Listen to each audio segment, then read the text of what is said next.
Hello, Rolo. Much respect. What does a valid exception to iron rule number 3 look like? You mean the sex is not worth the wait? A woman that knows to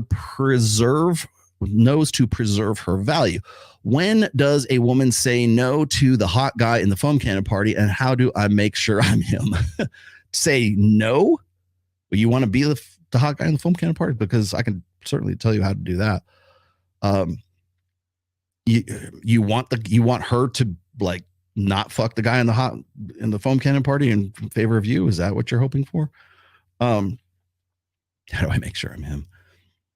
Well, so here's the thing. When we talk about hypergamy, and I'll talk about this a little bit later, because when I get into the Sydney Watson section of today's show, we're going to get into this.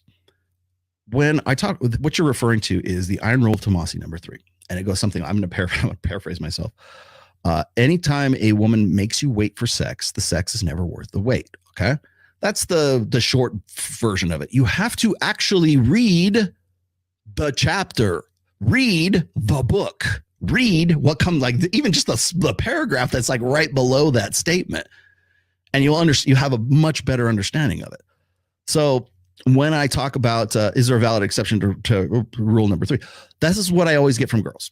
Well, you don't want to be, some girls don't want to have sex on the first date. I'm not saying you should have sex on the first date. I'm saying any woman who makes you wait for sex, or by her actions, or just admittedly says, I'm making him wait for sex, the sex is never worth the wait. Why do I say that? It's not because I think guys should go fuck loose women or fuck anything on 2 legs, or just say, hey, you know what? If I don't get pussy, then I'm out of here. What I'm saying is I want guys to avoid waiting 6, 7, 8, 10 months or a year or 3 years to get in there. We asked this question, by the way, on Adam Sosnick's show.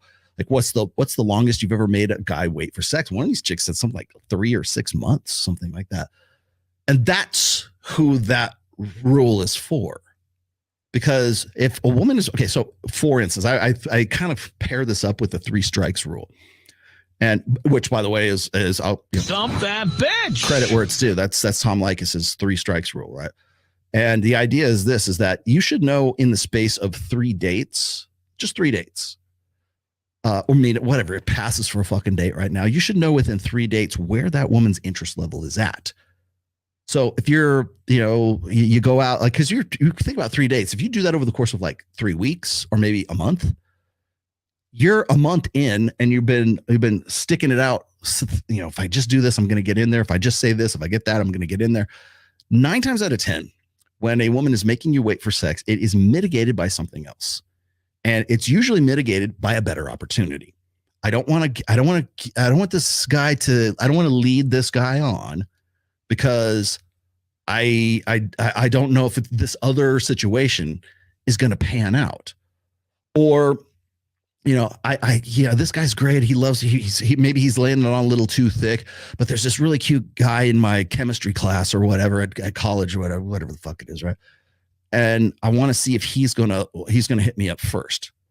Because for women, when it comes to spinning plates, when it comes to dating non-exclusively, we tend to forgive that of women because it's women's prerogative. It's prudent for women to have multiple suitors, right? To have a pool of guys amongst which to choose the best of them, right? Because women look for quality, men look for quantity, and there's quantity has a quality all its own. But we forgive that in women when it comes to like wanting to, that's why we say, well, you don't want to have a woman who's loose. I wouldn't want that guy to think I'm easy. There is that frame of thought. I get that. That's old school 20th century sort of like puritanical thinking right there, which I personally don't think is tenable. I understand why it exists. I don't think it's tenable, and certainly not in the 21st century, if not the latter half of the 20th. But then there's the Sterling Cooper school of thought that goes something like, well, if a woman appreciates me and wants me and knows enough to like show me that she has a genuine burning desire to get with me to the point where she will break her rules to do so, to me, that seems like she understands what she's all about it, and she's really about it. So you could say, well, she's easy, she must do this with every guy. Well, the thing is you got to remember, especially in this day and age, women are sharing high value men. So if they see you as a really high value, like alpha opportunity, for lack of a better term. That woman becomes sexy. She breaks rules for alphas and she makes rules for betas. The making of the rules for betas is where iron rule number 3 comes in.